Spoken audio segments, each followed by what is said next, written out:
네, 이슈 분석 이어가겠습니다. 전병서 중국경제연구소 소장 나와 계십니다. 어서 오십시오. 안녕하십니까? 네, 소장님. 중국의 경기 동향, 지난주 국가통계국 발표 5월 제조업 PMI는 기준선 50 아래로 나왔고요. 반면에 차이신이 발표한 제조업 지수는 7개월 연속 기준선 넘고 있고, 같은 제조업 지수인데 이렇게 엇갈리는 이유는 뭔가요? 샘플이 다르기 때문에 그렇다고 봐야 될 것 같습니다. 그래서 국가통계국이 작성하는 것은 한 700개 기업의 국유 대기업 중심으로 조사를 하는 거고요. 차이신 같은 경우는 한 430개 기업 정도, 주로 이제 민영 기업들이 많습니다. 그러다 보니까 중국 경제를 보면 GDP 한 60% 이상이 국유 기업이 차지하기 때문에 그게 조금 반영이 안 되는 거죠. 그래서 이것은 아마 전통 제조업 중심이 되는 이제 그 국가통계국의 PMI 같은 경우는 아무래도 조금 느려지는 경기 회복 속도를 반영하는 것 같고, 서비스 쪽이 아무래도 많은 이제 민영 같은 경우는 아마 그 경기 회복에 대한, 소비 회복에 대한 기대감이 먼저 좀 반영되는 거 아닌가 싶고, 그러나 중국 경제 전체를 볼 때는 민영 PMI보다는 이제 관방 PMI를 보는 것이 맞습니다. 중국 경제 전체를 볼 때는 관방 PMI를 봐야 된다라고 조언을 해주셨습니다. IMF에서 올해 중국 성장률 전망치 기존 4.6%에서 5%로 올렸고요. 어제 무디스도 4에서 4.5%로 상향 조정을 했습니다. 1분기 성장률 반영한 것이긴 하겠지만 이 성장률 전망치 달성 가능한 수준이라고 보십니까? 충분히 달성할 것 같은데요. 근데 원래 이제 중국의 목표는 5% 이상이었고 서방 세계들이 이제 좀 낮게 추정을 한 거죠. 그러다가 이제 1, 4분기 GDP 수치가 이제 5.3이 나오니까 이제 뒷북치면서 올리는 거다 이렇게 볼 수가 있고요. 그래서 근본적으로 놓고 보면 작년 하반기부터 시작한 중국 정부의 거의 소나기처럼 퍼부은 정부의 경기 부양책이 이제 슬슬 효과를 내는 단계에 들어왔기 때문에 아마 그런 이제 수치 상향이 있는 것 같고요. 그래서 지금 중국의 한 4월 달까지 나온 지표들을 보면 그 부동산 투자 중에서 부동산 하나를 빼놓고서는 모든 지표가 다 플러스로 전환을 했습니다. 그래서 우리는 아직도 중국의 부동산 위기 때문에 이제 어렵다는 걸로 계속적으로 얘기를 하지만 실제로 조금 과장이 된 부분이 있는 것이, 우리는 중국의 부동산이 GDP의 30%가 넘는다, 빈집이 1억 3천만 채가 넘는다, 그런 외신 보도를 이제 중심으로 자꾸 이제 얘기를 하지만, 그 중국의 GDP에서 부동산이 차지하는 비중은 12% 정도에 불과합니다. 그래서 조금 게 과장된 게 있고, 중국의 주택이 가구수가 4억 6천만이고 도시화율이 65%면 집이 대략 한 3억 6천만 채 정도인데 그 중에서 1억 3천만 채가 빈집이다 이렇게 얘기하는 것은 너무 과하죠. 그런데도 불구하고 우리가 이제 팩트 체크 보다가는 아무래도 이제 정서적인 느낌으로 데이터를 보다 보니까 조금 부동산에 관한 것은 과장이 돼 있습니다. 그리고 이제 중국 같은 경우는 그 부동산 대출에 부실이 생기면 은행이 이제 책임을 져야 되는데 중국의 은행들은 다 국有은행들입니다. 그래서 이제 서방 세계가 생각하는 것하고 다른 금융 시스템이라는 것을 이해를 하면, 국가가 보존하지 않는다면은 이제 부동산 부실 때문에 은행이 부실하게 되고 그것 때문에 이제 경제 위기가 온다는 것은 조금 안 맞다. 그렇게 볼 수 있을 것 같습니다. 네. 중국 경제 부동산을 빼면 대부분 경제 지표가 플러스로 전환을 했다고 전해주셨고, 중국 부동산 위기설이 계속 나오지만 GDP의 12%에 불과하기 때문에 부동산 위기가 과장된 측면도 있다라고 전해주셨습니다. 오는 7일에는 중국의 5월 수출입 통계가 발표가 되는데요. 트레이딩 이코노믹스는 4월 수치보다 수출이 개선될 것으로 예상을 했는데 소장님 어떻게 보십니까? 개선될 거라고 보는데 동의합니다. 그래서 1.5% 4월 달에 플러스가 나왔는데요. 근데 지금 전 세계적으로 이제 특이한 현상이, 이게 K자 회복, 그래서 경기 좋은 놈은 계속 가고 나쁜 놈은 더 나빠지는 상황이다 보니까 중국산 소위 말하는 가성비 제품, 이제 이쪽이 이제 저소득층에서 굉장히 수요가 커진 거죠. 네. 우리도 그렇습니다만 테무나 알리 같은 이제 저가품들이 폭발적으로 늘어나듯이, 첫 번째는 그 세계적인 경기 회복의 패턴이 양극화되면서 중국의 저가품 수요가 커지는 그 수출 수요가 하나 있고요. 두 번째는 이제 미국이 여전히 경기가 괜찮으면서 그 신흥 개도국들이 미국으로 수출이 회복이 되면서 중국의 중간재 수요가 많이 늘어나는 그런 특징이 또 하나 있고요. 세 번째는 조금 아이러니하지만 이제 미국이 기후 협약이나 또는 이제 클린 에너지를 강조하면서 중국의 소위 말하는 이제 클린 에너지 관련되는 기기들, 대표적인 게 전기차, 또 태양광, 배터리, 이게 수출이 이제 굉장히 호황을 보이고 있고, 그것 때문에 심지어는 미국이나 유럽이 이제 대대적으로 보복 관세를 때려야 된다. 그럴 정도로 이게 이제 수출이 크게 늘어나고 있는 거죠. 그래서 한 그 세 가지를 놓고 보면 아마 올해 수출 증가율은 아마도 한 5, 6% 정도, 이제 4월 달보다는 한 서너 배 높은 정도 수준으로 나오지 않을까 싶습니다. 중국의 올해 수출 증가율 5, 6% 정도 개선되는 흐름을 보일 것이다라고 전망을 해주셨습니다. 네, 중국 정부는 부동산 시장 침체를 타개하기 위해서 상업대출 금리 하한선을 없애고 지역별 자율금리 제도를 전국적으로 확대한다고 밝혔는데 부동산 침체는 탈출할 수 있을까요? 어떻게 보십니까? 아마 찬바람 불면 아마 탈출을 할 수 있을 것 같은데요. 그래서 뭐 금리보다는 오히려 중국은 조금 약간 우리하고 다른 시스템이 그 계약금 이제 30%를 내고 나머지 70%를 30년 모기지를 하는 그런 구조예요. 근데 이번에 뭐 금리 인하보다도 더 드라마틱한 것은 초기 계약금 대출 비율을 30에서 40을 15%로 다 낮췄다는 거예요. 그러면 이제 당초에 집을 한 채 살 수 있었던 이제 자금 여력이 두 채를 살 수 있게끔 할 수 있는 이제 룸을 준 거죠. 그래서 그게 이제 굉장히 큰 의미가 있어 보이고, 그러나 전제는 이게 가격이 더 이상 떨어지지 않아야 돼요. 집값이 떨어진다고 그러면 뭐 아무리 뭐 선수금 비율이 낮다고 하더라도 안 살 거니까. 그래서 지금 중국 같은 경우는 가격이 더 이상 크게 하락하지는 않고 정체하고 있는 단계고, 좀 눈치를 보는 이제 그런 단계고, 아마 금리를 인하한다고 하는 것이 이제 중소형 은행들한테는 리스크가 될 수는 있습니다. 그러나 이제 중국 정부 입장에서는 지금 중소형 은행의 리스크보다는 부동산의 경기 하강 리스크가 경제에 주는 충격이 더 크기 때문에 정책의 우선순위에서 이제 금리 인하를 먼저 선택을 한 것 같고, 그러나 중소형 은행들도 대부분이 이제 지방 정부가 대주주인 이제 국가은행이에요. 그래서 뭐 부실이 조금 있다고 하더라도 정부가 안을 수 있기 때문에 뭐 부도 위험은 대단히 낮다, 그렇게 보여집니다. 중소형 은행 리스크 우려도 나오지만 부도 위험은 뭐 크지 않다라고도 전해주셨습니다. 중국이 경기 부양을 위해서 1조 위안 규모의 초장기 특별국채를 발행을 또 했는데 이거에 대한 효과는 어떻게 예상하십니까? 그래서 중국이 뭐 지방 정부들이 주로 이제 SOC 투자도 많이 하고 있는데, 코로나 3년 동안에 지방 정부들이 뭐 코로나 방역하는데 돈을 너무 많이 썼어요. 그러다 보니까 이제 채권을 발행할 수 있는 여력이 굉장히 떨어져 있는 상태에서 그걸 지원하기 위해서 중앙 정부가 1조짜리 이제 특별 국채인데, 이게 뭐 20년, 30년, 50년짜리 초장기 국채입니다. 근데 보통 이제 국채는 뭐 우리도 봐도 그렇지만 이게 재정 적자를 메우기 위한 이제 이런 품목인데, 중국은 이 초장기 국채는 그 범주에 들어가지 않게끔 예외로 빼놨어요. 그러다 보니까 적자율에 이제 해당이 안 되고, 그래서 요걸 어디에 주로 쓰냐 그러면 이제 지방에서 SOC 투자를 하거나 또 국가 전략 산업에 투자하는 걸로 되어 있어요. 그러다 보니까 지방 정부의 투자 여력이 부족한 그 부분을 중앙 정부가 들어서서 그것을 메워주는 역할, 이제 요걸 하고 있고, 그리고 이제 부동산에서 보면 중국이 경기 부양을 하겠다고 해가지고 뭐 이제 예를 들면 공공시설에 대한 투자라든지 뭐 이제 서민주택 건설이라든지 이런 것들을 하겠다고 했는데, 이 특별국채가 거기에도 쓰일 수가 있습니다. 그러다 보니까 이제 부동산의 경기 부양에도 요게 이제 마중물이 될 수 있는 그럴 가능성이 있고요. 그리고 또 이것이 뭐 20년, 30년, 50년 이러다 보니까 단기 상환 부담이 없기 때문에 재정에서 큰 이제 압박이 없는 거죠. 그래서 이것은 굉장히 이제 전략적으로 중국이 쓰고 있고, 그래서 이번 3월 양회의 때 보면 뭐 1조짜리 국채를 한 10년에 한 번 정도 발행을 했는데, 이번에는 이제 매년 발행을 하겠다. 그래서 당분간은, 그래서 이제 중앙정부 주도하에 투자가 계속 이루어질 수 있는 룸을 지금 만들어놨습니다. 1조 위안 규모의 초장기 특별국채, 지방정부 재정 보조와 부동산 경기 부양을 위한 마중물이 될 수 있다라고도 전해주셨습니다.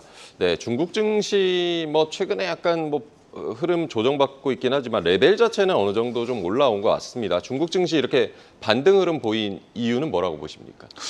뭐 농담이나 외국 투자가들이 투자 의견을 바꿔서 그런 거 아닌가 싶은데 뭐 미국의 골드만삭스부터 시작해서 JP 모건 다 IB들이 다 투자 의견을 바꿨어요.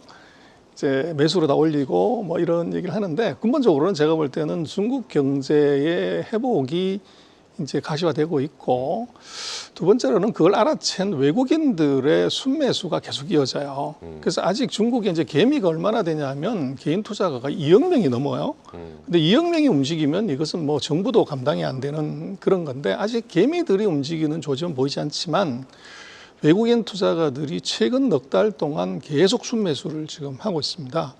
그러다 보니까 이제 시장 분위기가 굉장히 좋아진 것이 있고 그리고 중국 정부가 이제 자산 시장의 급락이 소비에 이제 나쁜 영향을 미쳤기 때문에 증시하고 부동산을 부양하는 쪽으로 완전히 정책 스탠스를 틀었어요. 그러다 보니까 이제 중국 정부의 증시 정책 요게 세 박자가 맞아서 지금 뭐 바닥은 확실하게 1월 달에 치고 지금 이제 반등 한 15%에서 20% 정도 그 정도 하고 이제 거기서 조금 기다리는 상태 그렇게 보입니다. 그래서 아마 그런 세 가지의 추세들은 아마 당분간은 아마 계속 이어지지 않을까 싶습니다.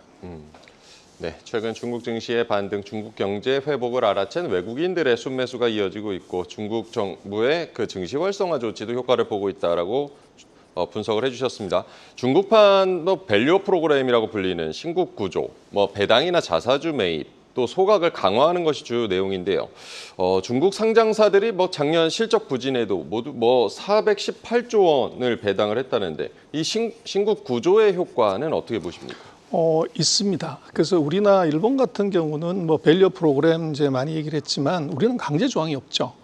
근데 중국은 이제 그런 배당을 늘리거나 이런 것들을 하지 않으면 페널티를 줘버리는 거죠. 그러다 보니까 이제 기업들이 어쩔 수 없이 이제 그걸 하는 게 하나 있고 그리고 그 사이에 중국 정부가 계속 생각했던 것은 시장에서 교란 요인들이 있었는데 이것들을 원천적으로 이제 명시적으로 언급을 해버렸다는 거죠. 그러다 보니까 이제 시장의 부정적인 요인들이 좀 사라졌고 제가 볼 때는 이제 신국 구조보다도 더 근본적으로 중요한 것 하나는 그걸 발표하기 전에 뭔 얘기를 했냐면 중국의 국유기업들이 자기가 시가총액 관리를 해라. 요거를 국유기업 경영평가에 집어넣었어요. 그래서 중국 같은 경우는 뭐 전체 시가총액의 47%가 국유기업들입니다. 거의 절반 가까운 기업들이 주가가 떨어지면 이제 그룹의 회장이 목이 날아가는 이런 상황을 만들어 놓은 거예요. 그러다 보니까 알아서 이제 이익을 내고 또 주가가 빠지면 자사주도 사고 그리고 이제 IR도 하고 요렇게 하니까 시장의 절반이 강한 이제 대형주들이 이제 주가가 빠지지 않으니까 시장에 아주 강한 하방 경직성이 보장이 되는 거죠. 그래서 요게 최근에 이제 중국 증시가 밑으로 빠지지 않고 계속 단계적으로 레벨업이 되는 이유는 바로 신국 구조의 이제 그 양념에다가 기본적으로 밑에 콘크리트를 친 것이 바로 국유 대기업들의 시가총액 관리 같이 들어가 있다. 그렇게 볼 수 있을 것 같습니다. 네, 최근 뭐 중국 증시의 밸류업, 중국판 밸류업 프로그램 신국 구조 효과가 나타나고 있고 더 주목할 부분은 국유기업 시총 관리를 하라는 압박, 이게 중국 증시를 끌어올리고 있다라고도 분석을 해주셨습니다. 미국 정부가 8월부터 이제 중국산 철강 관세를 7.5에서 25%로, 전기차는 25%에서 100%로 관세를 올리겠다. 뭐 이렇게 했는데 이 영향은 어떻게 보십니까? 별 영향이 없는 것 같아요. 그래서 이게 뭐 어떤 품목도 그렇지만 전 세계에서 뭐 커머디티라고 하면 가격이 10% 차이가 나면 바로 이제 아비트리지가 나오기 때문에 가격 차이가 10% 나는 게 없죠. TV, 냉장고, 세탁기, 뭐 반도체, 자동차. 근데 50%나 100% 관세 때려버리면 그건 팔지 말라는 얘기가 맞습니다. 근데 문제는 그렇게 되면 지금 미국이 때린 것이 철강회사, 그 다음에 대표적인 게 전기차죠. 그리고 배터리, 그리고 이제 태양광, 그리고 반도체 이런 것들인데 그게 50%에서 100%를 때렸는데 문제는 예를 들어서 전기차 1등인 비아디, 또 배터리 1등인 CATL, 그리고 이제 태양광의 1등인 롱지 같은 회사들의 주가가 변화가 없어요. 그건 왜 그러냐 그러면 예를 들어 비아디 같은 경우가 미국으로 전기차를 직수출하는 게 한 대도 없습니다. 그러다 보니까 이건 이제 바이든의 어떻게 보면 선거철을 앞둔 어떻게 보면 선거용이다. 그렇게 이제 봐야 될 것 같고 그래서 전체적으로 지금 전기차, 태양광, 뭐 배터리 같은 것이 다 합쳤을 때도 뭐 전체 수출 중에서 대미 수출 비중이 한 8, 9%저 정도밖에 되지 않습니다. 그리고 이제 더 제가 볼 때는 시리어스한 것은 반도체에 대해서 50% 보복 관세를 때린다는 것이 나와 있는데 그게 정말 충격이 크죠. 근데 문제는 그걸 시행 시기를 보면 2025년에 하겠다는 거예요. 그럼 대통령 선거 끝나고 하겠다는 건데 금년에 하겠다는 게 아닙니다. 그래서 오는 굉장히 이제 그 선거용이다. 그리고 이제 바이든 같은 경우는 트럼프의 지지율에 계속 밀리기 때문에 이제 뭔가를 해야 되고 트럼프의 지지율을 뺏어오려면 이제 소위 말하는 전통산업 이런 쪽에 도움이 되는 이제 공약을 해야 되는데 거기에 소위 말하는 러스트벨트 노동자들, 자동차 노동자들의 이제 표를 어떻게 환심을 사기 위한 정책이 바로 이것이고 실익은 별로 없지 않은가 싶습니다. 네.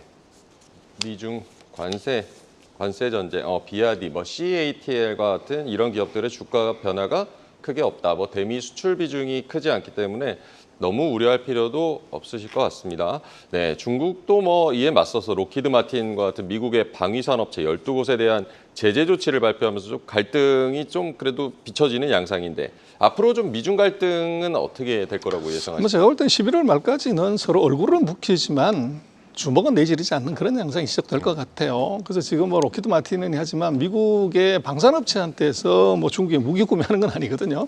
그래서 이것은 이제 미국이 제재를 하기 때문에 보여주기식 이제 쇼업을 하기 위한 제재 정도지 실익이 없다. 보여주기식 제재고 뭐 실익은 없다라고 전에 분석을 해주셨습니다. 지난주 뭐 한일중 정상회의도 서울에서 뭐 열리기도 했고 중국과의 관계가 조금 달라지는 양상이긴 하지만 미중 갈등이 이렇게 격화가 되면 우리나라 영향은 어떻게 보십니까? 우리가 관리를 잘해야 됩니다. 그래서 원숭이 길들이려고 닭을 잡아 피 배워준다 이런 말들이 있는데 지금 미국 같은 경우는 우리가 중국에서는 적자나지만 미국에서는 흑자가 많이 나요. 근데 만약에 바이든이 되면은 뭐 지금 현재 상태가 같이 가시면 트럼프가 되면 흑자 많이 나는 나라에 대해서 제재를 할 가능성이 높죠. 거기에 우리가 당할 확률이 조금 있고 또 반대로 중국 같은 경우는 우리가 수출 비중은 주는데 수입 비중은 계속 늘어나요. 그래서 배터리라든지 뭐 이런 것들이 원자재를 거기서 갖고 오기 때문에 근데 만약에 미중이 뭐가 붙었을 때 미국을 직접 때리기 어려우면 한국의 이제 소재나 원자재에 대해서 수출을 통제하게 되면 우리로서는 거기에 영향을 바로 받을 수가 있는 거죠. 그래서 미국의 어떻게 보면 무역수지 흑자 또 중국의 원자재 수입 비중의 확대가 비중 증가가 우리한테는 잠재적인 굉장히 큰 2025년이 됐을 때 리스크가 굉장히 커질 것 같아요. 이거 관리 잘해야 될 것 같습니다. 그럼 뭐 이어서 우리나라와 그 중국 간의 이 양국 관계는 좀 어떻게 전망을 하십니까? 그래서 뭐 이제는 더 나쁠 것이 없을 것 같고요. 최근에 이제 뭐 중국 총리가 왔다 간 것 자체가 이제 소통의 통로는 다시 뚫렸다. 이제 그렇게 보여집니다. 그래서 이걸 어떻게 잘 활용을 해서 만약에 이제 긴급한 상황이 발생했을 때 소통을 할 수 있는 채널을 제대로 구축했냐는 것이 중요할 것 같습니다. 일단 뭐 한중 관계 소통의 물꼬는 터 있다라고도 봐주셨습니다. 네, 중국 경제 뭐 하반기 전망 그리고 중국 증시 투자 전략은 어떻게 세워보는 게 좋을까요? 그래서 뭐 경기 부양책들의 효과가 아마 하반기에 나타날 것 같고, 그래서 찬바람이 불면은 뭐 훨씬 더 좋은 수치가 나올 것 같아요. 그래서 일단 포커스해야 될 것은 중국 정책에 관련되는 분야들을 아무래도 먼저 봐야 될 것 같은데, 그게 이제 중국 얘기하는 미래 산업, 신성장 산업, 뭐 중국말로 신질 생산력이라고 하는 그 산업하고. 지금 중국의 반도체라든지 이런 첨단 산업에 대한 국산화가 이제 아주 파격적으로 이루어지고 있습니다. 그래서 뭐 60조 넘는 돈을 반도체에다 퍼붓기 때문에 그런 이제 반도체 같은 첨단 산업 그리고 이제 내수가 좋아질 수가 있기 때문에 소비 업종 뭐 이런 쪽들 한 3가지를 조금 관심을 가지고 올 필요 있지 않나 싶습니다. 찬바람 불면 좋은 수치가 나올 것이다. 중국 정책 관련 업종 그리고 반도체 이런 첨단 산업 국산화 이루어지고 있고 이 부분에도 좀 관심을 가져보시고 내수 개선이 이루어지고 있기 때문에 소비 업종에도 좀 관심을 가져보자라고 조언을 해주셨습니다. 네, 오늘 중국경제연구소 전병서 소장과 얘기 나눠봤습니다. 감사합니다. 계속해서 다양한 경제 이슈를 알고 싶다면 구독과 좋아요, 알림 설정 부탁드립니다. AI 캐스터 권미정이었습니다.